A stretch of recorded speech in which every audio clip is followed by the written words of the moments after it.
Hey guys, today I'm teaching you how to add course content on Whop.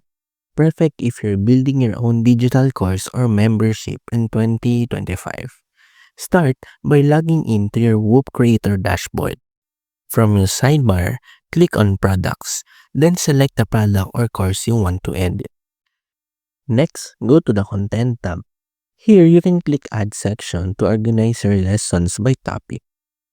Inside each section, click Add Content to upload your materials like videos, PDFs, texts, lessons, or links.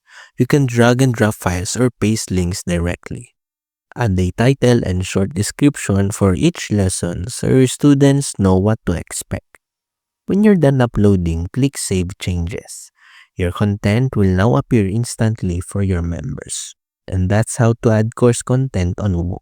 Simple, fast, and perfect for creators in 2025.